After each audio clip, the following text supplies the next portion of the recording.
नमस्कार दुनिया हलचल को स्वागत करुछि मु संजय। आसतु नजर पकाइबा वर्तमान मुख्य खबर उपरे।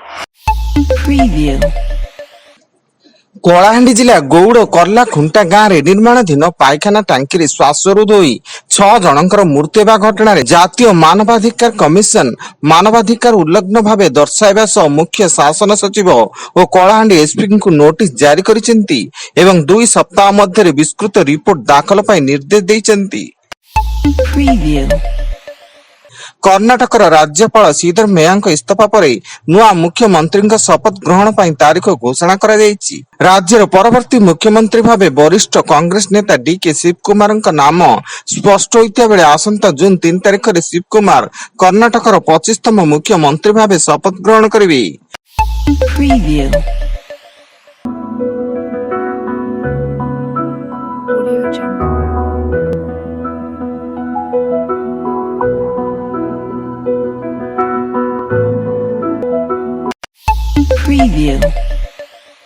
भुवनेश्वर गंगुआ ओभर ब्रिज उपर कार को धक्का दे पाखापाखि 500 मीटर घोषाड़ी नेला हाईवे ट्रक कार रे थिबा दादा जियारी पुरी केनाल रोड अभिमुखे जीवा पे टर्निंग काटुवा बेले पछपटु धक्का देइथिला धक्का देबा पर ट्रक टी पळाइबा को उद्यम करथुवा बेले मंचेश्वर थाना पुलिस ट्रक को पहाड़ पाखरे अटकाइथिला। आज राज्य में आरंभ हो एसआईआर जून 28 तारिख पर्यंत बूथ स्तरीय अधिकारी माने घर को घर बुली भोटर को 2टी परिगणना फॉर्म प्रदान करेंगे। एथिपाई राज्य मुख्य निर्वाचन अधिकारी कार्यालय पक्षरु समस्त प्रकार व्यवस्था करा जायछि। गंजाम जिला कवि सूर्यनगर ब्लॉक मधुर जोड़ी ग्राम रे प्राय शताधिक वृद्ध वृद्धा विधवा और भिन्नक्षम व्यक्ति को भत्ता मिली नथिबा नै अभियोग होईछि। 2 मास हेला बैंक खाता को भत्ता टंका आसुनथवा बेले भत्ता टंका पई बैंक को धाई धाई नयंत हो गेलेनी असहाय हिताधिकारी अभियोग कले मध्ये एहार समाधान होई पारु नाही।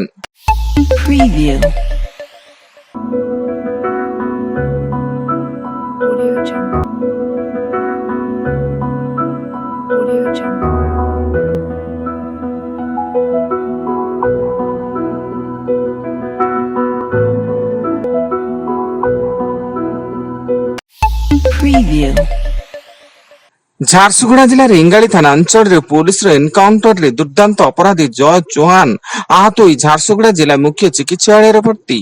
जय चौहान और तार सहयोगी रेंगाली अंचल एक बड़ धरणर डकाती ପାଇଁ योजना करता बेले पुलिस को देखि सेमाने पुलिस ऊपर को गुली चलाइबा को चेष्टा करथिले। रायगढ़ जिला केसिंगा निकट रे कोयला बोझे ट्रेन रे निया लागिथिबा देखिबाकू मिलिछि। ट्रेन टी रायगढ़ टिटलागढ़ स्टेशन पटको जाउथबा बेले ट्रेन रो प्रथम केतक डब्बारे निया लागी कोयला जळुथबा केसिंगा स्टेशन रे देखिबाकू मिलितिला।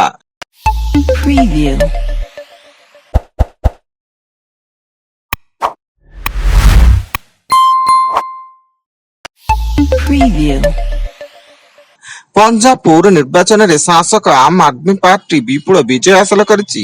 राज्य निर्वाचन आयोग रिपोर्ट अनुसार 8टी पौर निगम 75टी म्युनिसिपालिटी और 20टी एनएसी मोट 1977 वार्ड भोट ग्रहण होइतिला।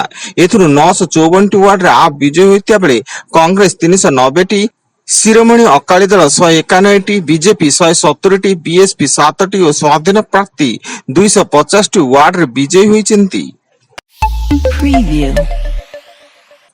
सुंदरगढ़ टाउन थाना Bhojpur Biju expressway container पछपटु धक्का देला कुकुड़ा बोझी पिकअप भ्यान गाड़ी सम्मुख भाग भांगी चुरमार हो जाइता बेले चालक समेत 2 जन गुरुतर स्थानीय मेडिकल भर्ती एवं पुलिस तदंत जारी।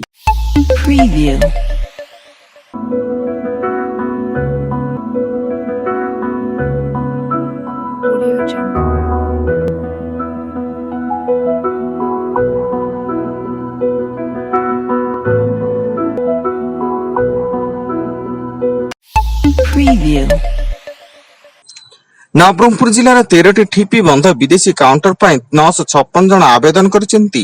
ए बाबद रे राज्य सरकार 28 कोटी 68 लाख टंकार राजस्व पाइतिया बेले स्थानीय मिशन शक्ति सभागृह परिसर रे एने लॉटरी अनुष्ठित होइतिला। जिलापाल डॉक्टर महेश्वर स्वाई, अतिरिक्त जिलापाल डॉक्टर प्रमोद कुमार पृष्टि, अबकारी अधीक्षक प्रताप कुमार दास प्रमुख रे लॉटरी करथिले।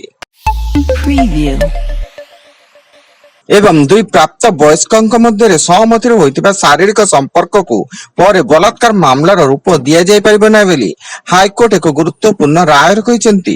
ଅଭିଯୁକ୍ତ ପଙ୍କଜ ଚୌଧୁରୀଙ୍କ ପକ୍ଷରୁ ଆଗତ ରିଟ୍ ଅପିଲ ଶୁଣାଣି କରି ହାଇକୋର୍ଟର ବିଚାରପତି ଜଷ୍ଟିସ ଏସ୍.କେ. ପାଣିଗ୍ରାହୀ ଏହି ରାୟ ଦେଇଛନ୍ତି। ଏହି ଅବସରରେ ହାଇକୋର୍ଟ ନିମ୍ନ ଅଦାଲତଙ୍କ ଦଣ୍ଡାଦେଶକୁ ରଦ୍ଦ କରିବା ସହ ଅଭିଯୁକ୍ତଙ୍କୁ ଛାଡ଼ ପାଇଁ ନିର୍ଦ୍ଦେଶ ଦେଇଛନ୍ତି। Preview. ବର୍ତ୍ତମାନ ପାଇଁ ଏତିକି। ଅଧିକ ନ୍ୟୁଜ ଅପଡେଟ୍ସ ପାଇଁ ଭିଜିଟ କରନ୍ତୁ ଆମ ୱେବସାଇଟ www.duniahalchal.in।